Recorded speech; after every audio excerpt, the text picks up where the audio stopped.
Hello everyone.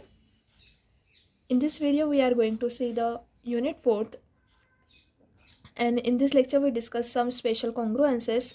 The congruence by the factorial, which is given by the Wilson, and some other congruence which is given by the Fermat-Little theorem. Okay, so we see firstly the illustration which are going to see how the Wilson theorem will be proved. Okay, so we state for firstly what is a Wilson theorem and what is the congruence is about. So Wilson theorem is about p minus 1 factorial is congruent to minus 1 modulus p. For a prime p, that is where p is a prime, then the factorial of p minus 1, this is congruent to minus 1 under the modulo p. Okay, so we see the how this congruence will be proved.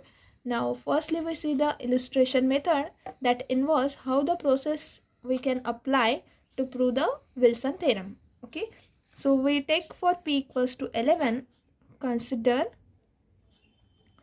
for p equals to 11. Okay, so then what is a p minus 1 factorial? That is 11 minus 1. P minus 1 factorial, that is equals to 11 minus 1 factorial. That is nothing but our 10 factorial. And 10 factorial is nothing but 10 into 9 into 8 into 7 into 6 into 5 into 4 into 3 into 2 into 1. Okay, now we group the integers in this product in such a way that it is a into a bar. A into a bar means here a is our number and a bar is its inverse. Okay, so we group all this product into a pair of this in this way that it comes near that a and its inverse will be near to them. Okay, so we group this number such that for grouping we require the we find the inverse of all the integers between 1 to 10, that is we find a bar of the integers 1 to 10. Okay, so for this we'll write what is a bar is the inverse of a, that is when a bar is congruent to 1 modulo 11. Okay, because we have to find here the inverse of the number with a modulo 11, right? So here we have to find we have to solve this congruence. A into a bar is congruent to 1 modulo 11. That is so we can solve simply by easy method that what is the inverse of 1? Inverse of 1 means 1 into 1 is congruent to 1 itself. So inverse of 1 will be 1. What is the inverse of 6? Inverse of 6 will be equal to 2, because 6 into 2 will be equals to 12, and which is congruent to 1 under modulo 11, and therefore 6 and 2 are inverse of one another. Okay, that is 6 is the inverse of 2, or we can say that 2 is the inverse of 6. Okay, so here 6 bar equals to 2. 3 bar will be is equals to 4, because 3 into 4 is again 12, and which is congruent to 1 under the modulo 11. So by the definition of this inverse, when the product will be congruent to 1 modulo 11, then the number are the inverse of each other. So 3 is the inverse of 4, or we can say that 4 is the inverse of 3. Okay, so we write here 3 bar is congruent to 4. 3 bar is congruent to 4. 1 bar is congruent to 1, that is the inverse of 6 bar is equals to 2, and the inverse of 3 bar will be equals to 4. Inverse of 5 bar will be equals to 9, because 5 into 9 is 45, and which is congruent to 1 modulo 11, because 11 fours is 44, and therefore the remainder is 1, right? So the inverse of 5 bar will be 9, and the inverse of 7 bar will be equals to 8, and the inverse of 10 bar will be equals to 10 under modulo 11.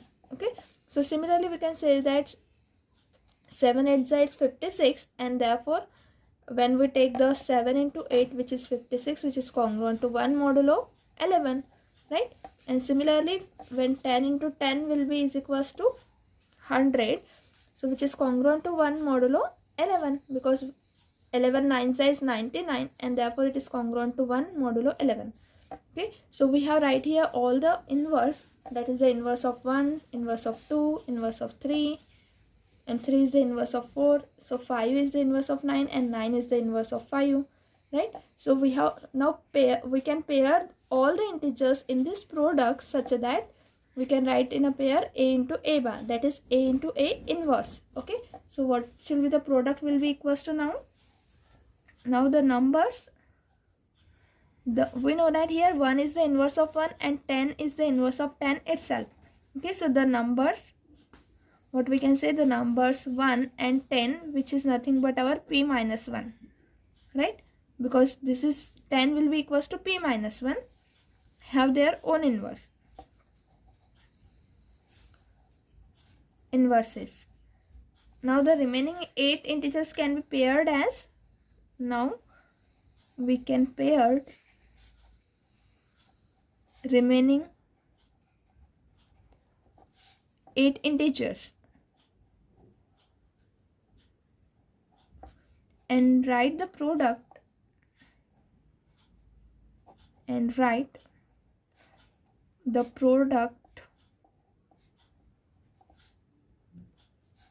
is expressed as, and the product, that is we are express the product in this way, that is by pairing the or grouping the integers. So p minus 1 factorial, that is nothing but our 10 factorial, which is at we can write this as 1 into 10. Then we write with a 9 we have 5, with a 2 we have 6. Okay, with a 2 we have 6, so we write 2 into 6, and with a 3 we have 4, because the inverse of 3 is 4, so we write 3 into 4 in a pair form, and with a 5 we have 9, so 5 into 9, and with a 7 we have 8, so 7 into 8. Okay, so we write in a pair form, right? And but as we have know that 2 into 6 is congruent to 1 modulo 11, right? As we have written here, so 2 into 6 is congruent to 1 modulo 11, 3 into 4 is congruent to 1 modulo 11, 5 into 9 is congruent to 1 modulo 11, and 7 into 8 is congruent to 1 modulo 11. Okay, so all the numbers will be congruent to 1 modulo 11, and therefore what we can say that all these pairs will be congruent to 1.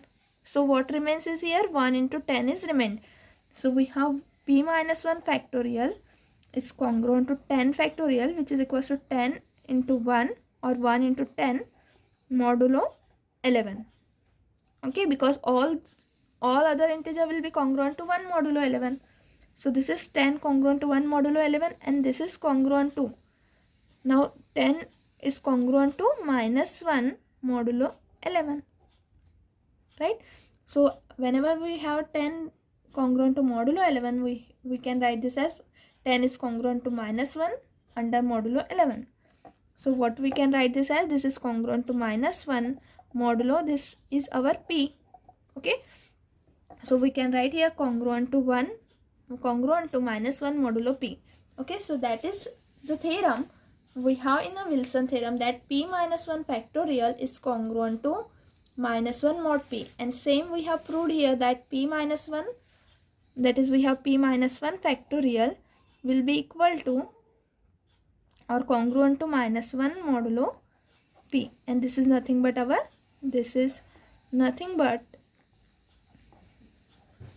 Wilson theorem. Okay, so we prove the Wilson theorem by the same statement, that is by same method, that we can write the pairs of all the prime other than the integer p and 1 and p minus 1, all integers will be formed in a pair of the inverse of each other, and they are congruent to 1, and therefore which gives a p minus 1 factorial is congruent to minus 1 modulo p. Okay, so we write the proof of the theorem now. So to prove the theorem, we take the cases that p is equals to 2, because 2 is the only even prime number, so we take firstly p is equals to 2, and then we take p greater than 2. So we let p be prime number, because it is given that for any prime p. So let p be a prime, and if p is equals to 2, then p minus 1 factorial will be congruent to 1, which is congruent to, because p minus 1 factorial means 2 minus 1, right? So 2 minus 1 will be 1, and 1 is the inverse of minus 1, so 1 is always congruent to minus 1 modulo 2, right?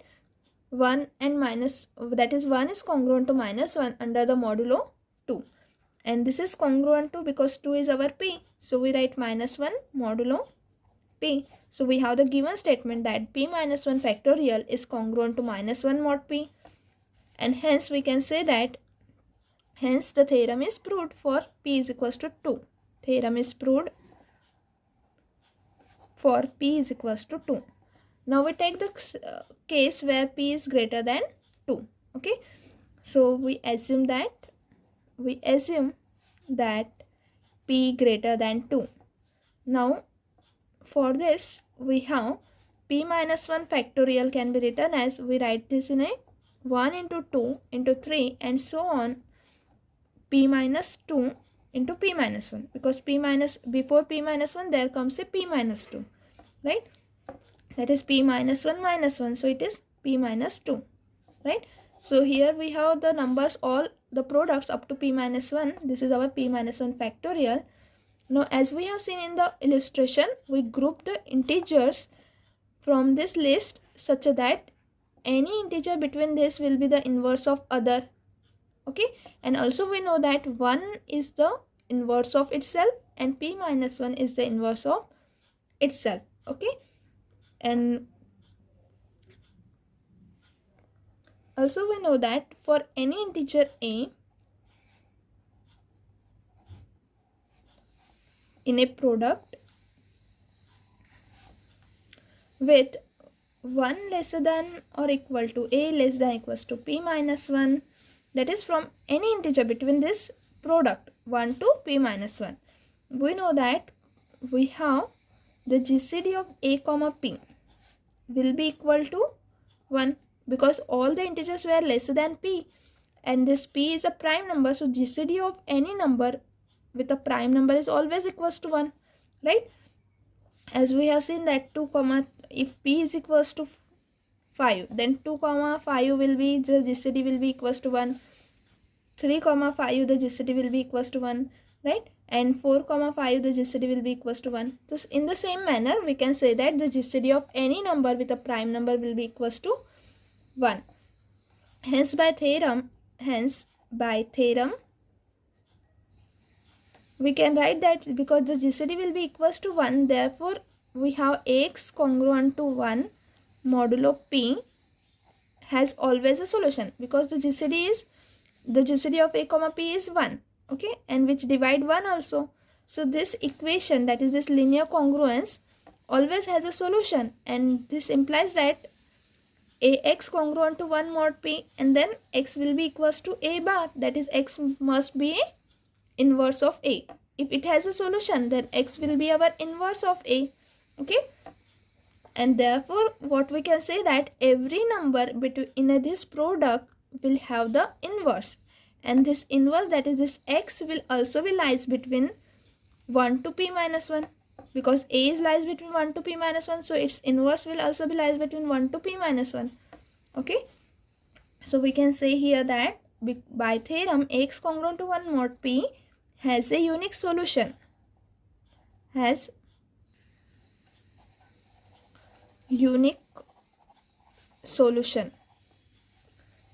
is, if it has a solution that is each above a means that is between the 1 to p minus 1, there is an inverse a bar such that 1 less than equals to a bar less than equals to p minus 1, and we observe that 1 and p minus 1 are their own inverses, that is 1 bar will be equals to 1, p minus 1 bar will be equals congruent to p minus 1 modulo p. Okay, that is the inverse of 1 will be equals to 1 and the inverse of p minus 1 is also p minus 1, and therefore we are saying that both are the inverses. Okay, Now we see the remaining integer. The remaining integers can be grouped together such that they are inverse and the number is present in the product. Okay, so the remaining integers, we can group them 2, 3, and so on. P minus 2 can be grouped into P minus 3 upon 2 pairs. Why P minus 3 upon 2? As we know that if we remove from P minus 1, there are total P minus 1 numbers. Okay, so from this P minus 1 we removed 1 and P minus 1 because they are the inverse of each other. Okay, so we remove from P minus 1, we remove the two element 1 and P minus 1. So what are the remaining elements are there? P minus 3 are remaining element, and we are grouping into a pair, so we divide this pair into 2. So there are total P minus 3 upon 2 pairs, right?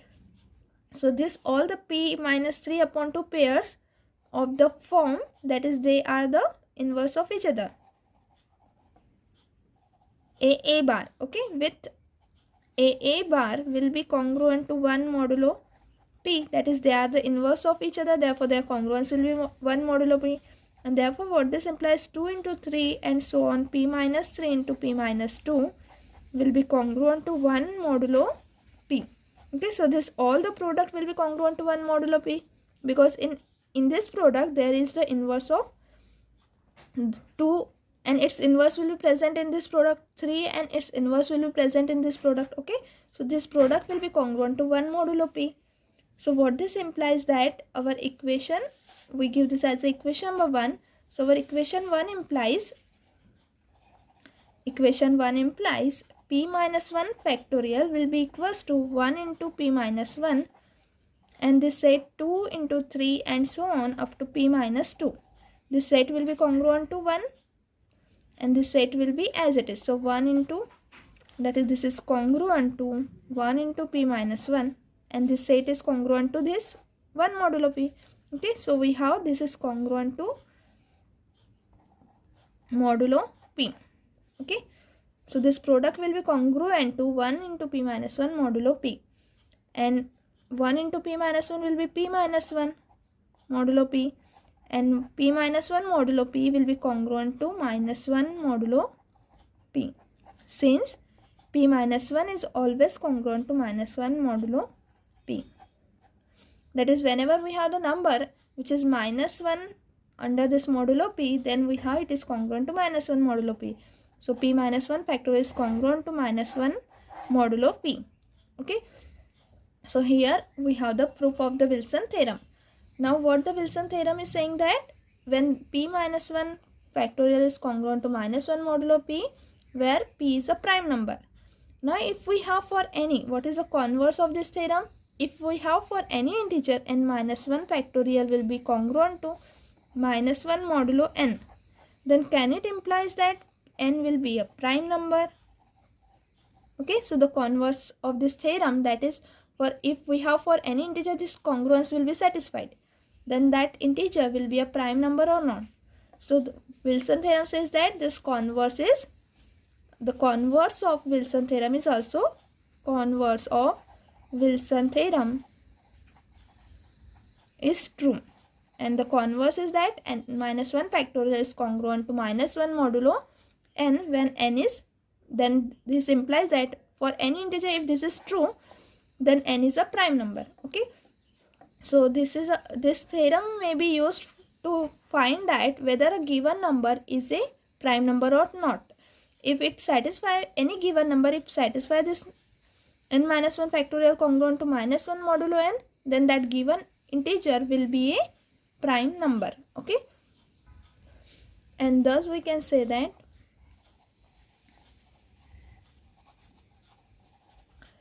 n minus 1 factorial congruent to minus 1 modulo n, then if and only if n is prime.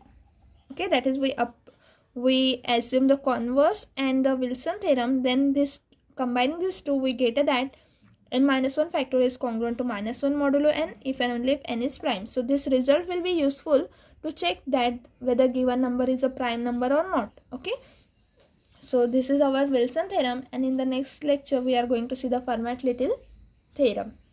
Thank you everyone.